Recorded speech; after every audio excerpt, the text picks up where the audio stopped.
Thank you, Rose. Thank you. I've just been so excited. You know, we talked about this about a month ago, and I've been going, "Oh, right. What are some of the things we should talk about?" And I went, "Well, you know, there's a title there. There's more to a headshot than meets the eye." And I think people think about when they get a photo, and you know, not only headshots, but it's really any kind of photo. It's not just a matter of putting somebody in front of a camera.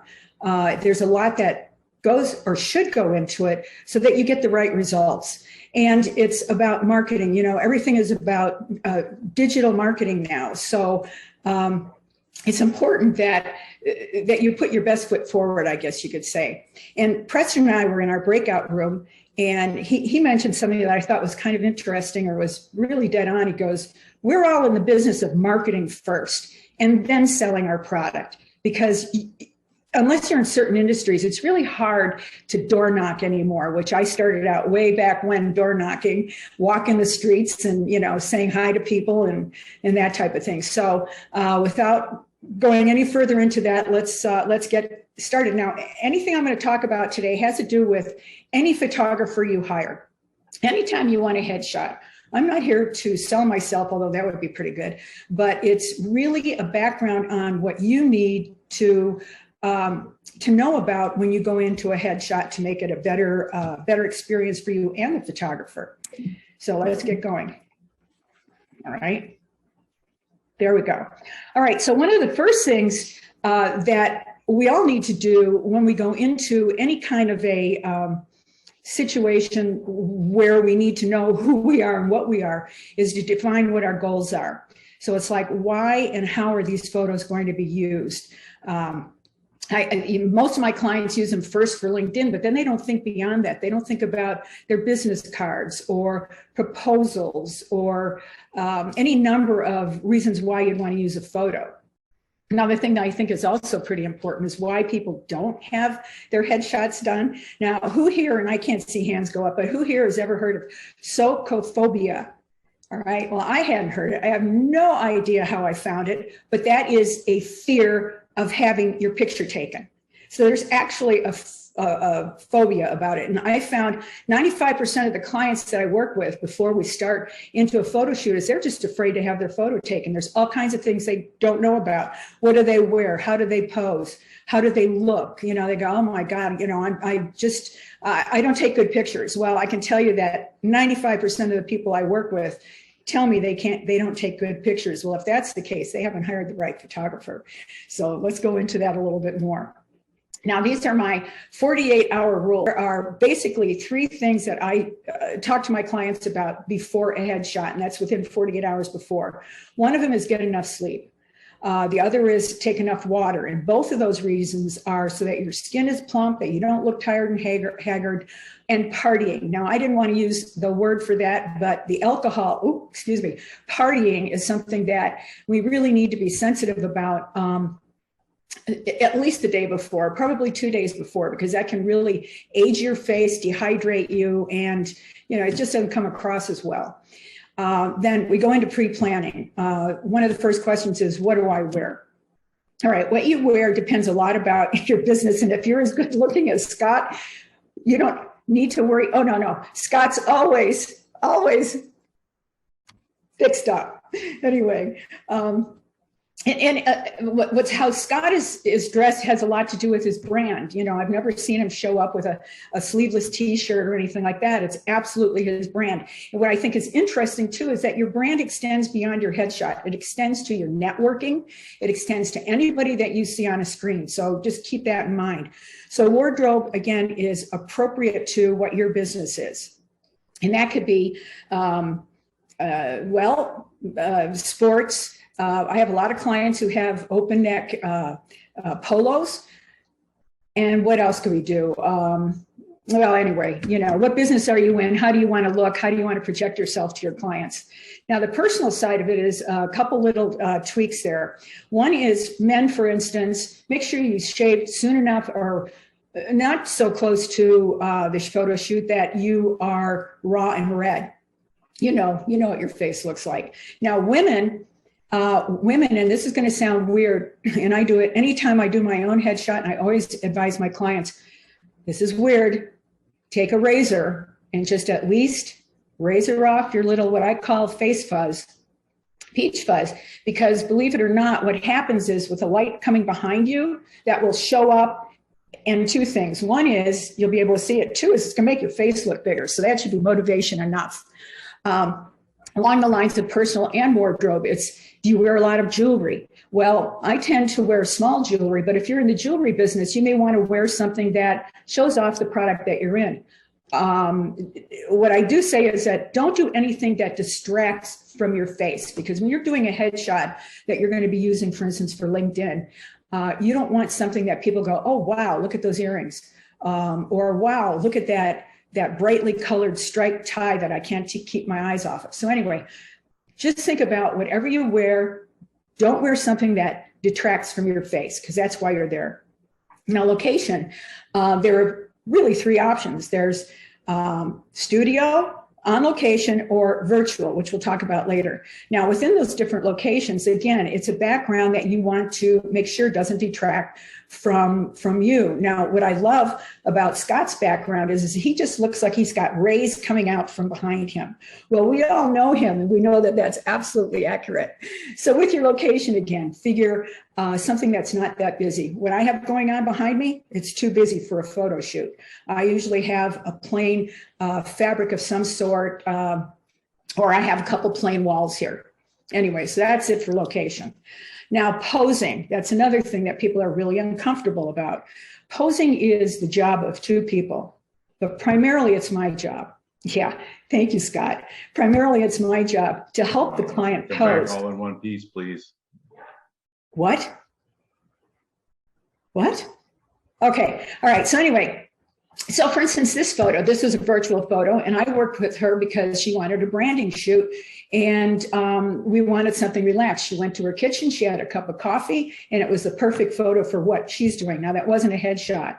So posing, for your general headshots, there are really three poses. There's one this way, there's one looking at the camera, and one that way. So it just depends on what your best side is and what the lighting is in that particular room. Which will determine what your pose is going to be for that picture. Smile or not, you know, everybody goes, say cheese. No, we don't say that anymore. But smile or not, I'll go with a client if they aren't comfortable smiling that well. I'll go blah, blah, blah, blah, and smile, and then just take the shot right there, because that's the most relaxed their face is going to look. And again, they feel very silly doing that. It's like a woman shaving her face. During the photo shoot, what I want clients to know is that the photo shoot is about you, not about the client, not about the client trying to win an award. It's about you, your personality, and how you're comfortable with the way you look in your final photo. Don't let your photographer leave or quit on you until you get the photo that you absolutely want, because it's really all about you. Now, once you've picked your photo out, and there's a number of different ways that'll happen. If you're doing live on location, it's going to be difficult really for the photographer to show you your photos. So generally what happens is the photographer will go back to their studio, pick out some of the better ones, set up a Zoom meeting, show you the pictures, leave the Zoom meeting, take the picture you decided on, and do the editing. With the virtual, it's very different, and you'll hear that in a minute in a short video we have. But generally, I can show the client as we shoot what they look like on the screen and what they would look like before editing. All right, let's get to editing. Now, editing has a wide range. I have done too much editing on clients, and they will complain about that. I've done too little, and they'll say, give me more. Now, I use this as an example because the number one where it says none, there was no editing on that at all. And I went, oh my God, am I going to show this picture? It's blotchy, faded, whatever. So the one in the middle, I did a little more editing on, and that's the one I prefer. The one on the right was too much, unless you're some sort of a model or a certain type of client that you want to project your image to. So again, the decision is up to you. You talk to your photographer about how much editing do you want. And by the way, I've been doing this for 17 years, and out of 17 years, there's only 2 people I didn't edit at all. I couldn't improve them at all. So just know that everybody needs editing. All right, so the delivery. Now, I have this as an example of some of the many headshots I've done. And one of the things I want to ask, and again, I can't see your hands, but 6 of these on here are virtual, and the others are either studio or on location. And I'd love to be able to ask which ones you think are virtual. Actually, if somebody wants to chime in or not. Anyway. What I do with my clients is I replace backgrounds. So that might give you a hint. Now I'm gonna use the cursor here and show you which ones are virtual. Now Jerese is not virtual, but she's still a beauty. So I wanted to make sure she was in here. Okay, this gentleman was virtual. We did this outside in his backyard. This gentleman, virtual, virtual, virtual, virtual, and virtual. And I hope that you'll agree that that quality is seriously as good as any of the other photos that I did. Now, there are certain effects that you're not going to get. For instance, with this particular series of headshots, there was a lot of studio lighting. For purposes of almost everything business-wise, these headshots should be, are appropriate. And I love, I'll tell you, the biggest thrill I have is when I go out to LinkedIn in particular, and I see somebody using a headshot, which hopefully they all do, but using a headshot that I did with them, I just get really excited. Now, I'm going to show you a video real quick, but what I want to make a point of is I have shot headshots all over the world without leaving my computer. I've done Japan, Argentina, Canada, England, and so many states across the United States. I only had room for a few of them here. When you're doing virtual, what kind of lighting, you're going to guide us through the kind of lighting that we need, right? Absolutely. I help you set up, I help you with the lighting. And in fact, the app that I have, which is something that I provide to the client, the app that I have has lighting capabilities in it. So in addition to what the client has, I can do a couple things. I can turn on the smartphone light, and I also have adjustments on the app that I can either bring up light, I can bring down shadows and that type of thing. And I should have mentioned that in the virtual, there is a software that I provide free that the client downloads to their smartphone. And by the way, unless a client lets me in via that smartphone or via that app, I cannot access their phone at all. So there's no danger of something like that happening. So that was a good question, Wendy. And generally what I do is I ask a client to be in a room either with a window or some sort of light in a way. Overhead usually isn't great, but it's okay. And if we're going to replace the background, a white wall or a really light wall, because I go in and I can easily then I can crop the client out and I can drop in whatever background they want, be it a light background or a photo of your logo, whatever. Can you put me in the Oval Office? Oh, God. Well, okay. Linda, this is Jerese. Yeah, hi. Hi there. Are you able to do branding photography through this digital space, or does that still need to be in person? No, as a matter of fact, you could call this kind of branding. That was the one photo shoot you saw. And with the red vest, we were branding him for his company. He can be a field worker or he can be an executive. So that was a bit of branding for him. But this was a branding shoot that I did a few months ago. She's my fave. I just love her. She's lives in Alabama, and we've done her headshots. We've done a number of branding photo shoots with her. Again, a branding photo shoot.